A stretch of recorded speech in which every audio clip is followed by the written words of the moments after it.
In this week's episode of PokeClass, we're getting down to the details of the format by analysing the results of US regionals which took place just last weekend. We'll be looking at the decks that did well and see what this means for future events, so use the annotations on your screen to skip to the parts you want to see, or watch the whole video to get the most out of it. All this and more is in this week's episode of PokeClass, sponsored by Collector's Cash, your #1 place to go for Pokemon sealed products and single cards. Check them out after the show at www.collectorscash.com.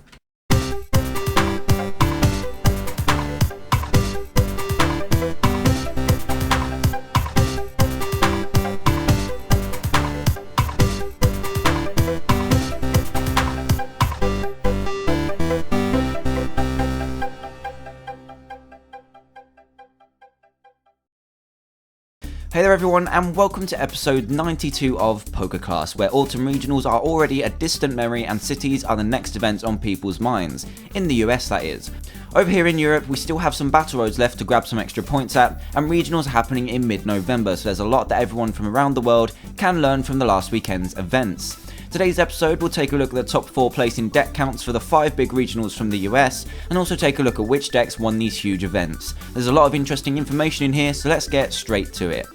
As mentioned in last week's episode of PokeClass, regionals are the largest point getters out there before nationals, and they are now 3 weekends a season, making them very important in a player's run for a World's invite. With 120 championship points available for first place, and a decent amount for making the top 32 and higher, players will be taking these events very seriously along with their deck choices, which is what makes this set of results so important for the rest of us.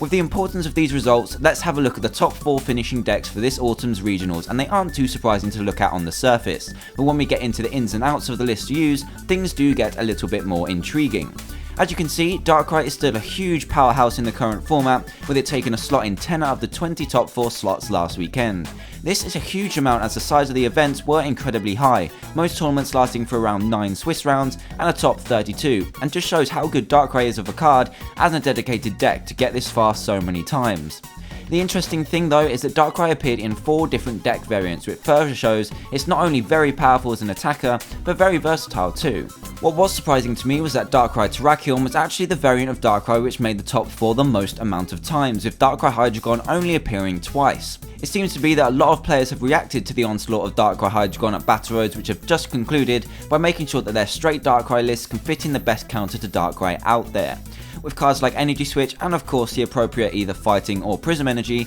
Terrakion can fit very nicely into straight Darkrai variants and has the ability to do what it does best, come out of nowhere when your opponent is pretty much powerless to react.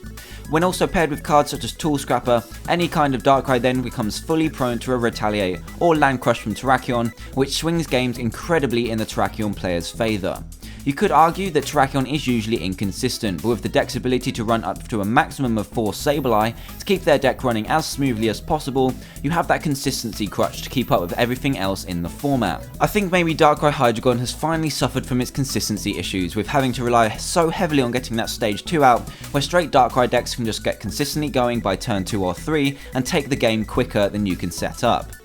Overall, where Darkrai is concerned, there are a lot of ways to play it, and all of them are incredibly strong in the competitive format. Whether you're playing it with Hydreigon or Terrakion, Hammers, or even the 2 combined, you are sure to have a decent run at a tournament as long as your list is good and you've playtested enough, of course.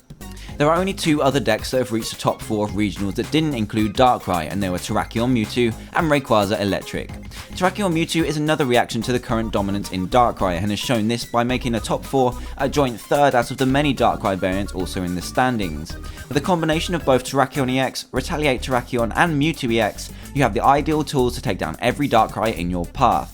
We have seen this deck with a variety of things, including both Bouffalant from Dragons Exalted and Stunfisk too, both of which are used for specific matchups. The main thing that Bouffalant is used for is an EX KOer, as it can take 2-hit KOs on many EXs in the format thanks to its attack Gold Breaker. It also has a handy ability which pretty much negates it from being the snipe target of Darkrai, as Night Spear's damage would eventually be boofed by 20. Stunfisk is an interesting card that has started to peak in popularity, also thanks to the evolution in the format. Its first attack costs just a single fighting energy and does 20 damage to the active Pokemon and another 20 damage to one of your opponent's bench Pokemon, which is incredibly strong against both Dynamo and Dino. two very popular basics at the moment. You can also donk lone Dynamos when you're going first, and if not, you can take really quick prizes against all Eels decks. With 100 HP and lightning resistance, it could be staying there for much longer than your opponent likes. The second attack, Rumble, is also very interesting with an extra colourless needed for its attack, which does 40 damage and your opponent cannot retreat the following turn.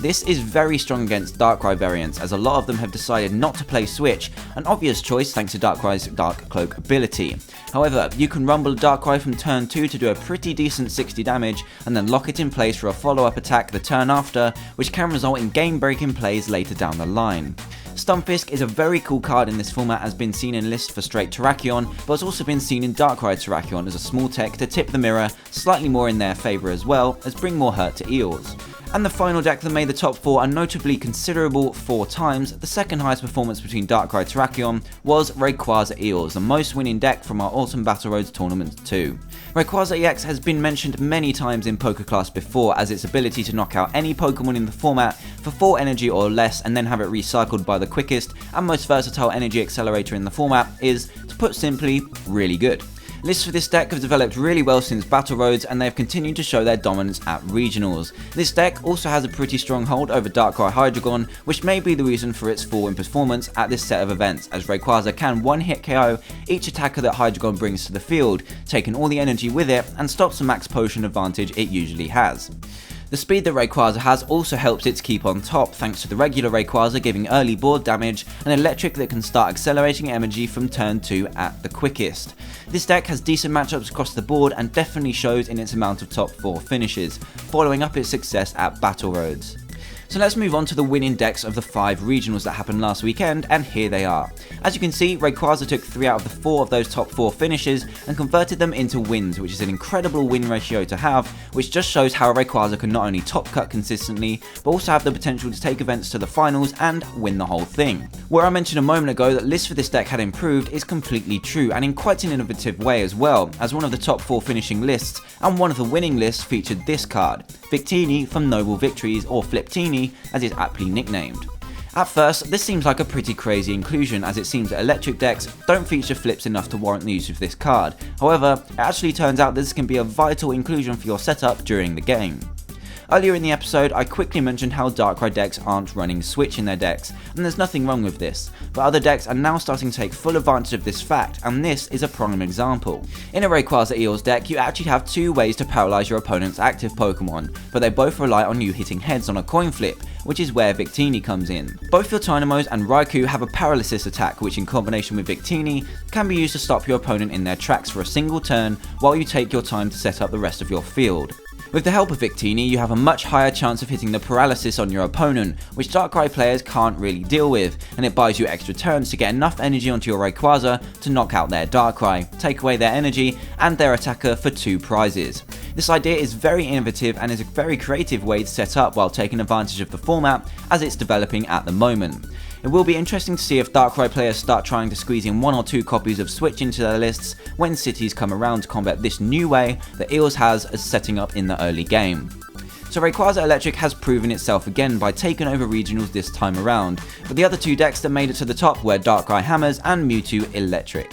Darkrai Hammers is a deck that not many people have taken a shining to, even when it came to Battle Roads a few weeks back, as it has a misdemeanor that it relies on flips a lot, which puts players off playing the deck. However, it does have a ridiculous sense of consistency over every other deck in the format, as it can abuse Sableye to the max while putting your opponent on the back foot with hammers. I'm not really too surprised that one of these was able to take it all away, especially with all the Rayquaza around, which can be a very nice matchup if you hit those crushing hammers at the right time. The straight up consistency that this deck has actually makes it a great choice for a tournament of this size, as you will rarely not get set up, unless in drastic situations, and then you can try to use your play to turn those consistent starts into victories. Darkrai Hammers winning a regionals doesn't surprise me too much, as we've already seen how powerful Darkrai can be, but what was a little surprising was to see a Mewtwo heavy deck taking one of those first places. Now we don't know the list that the particular player used, but if it ran regular Zekrom and Eviolite, then that is where I can see the success part.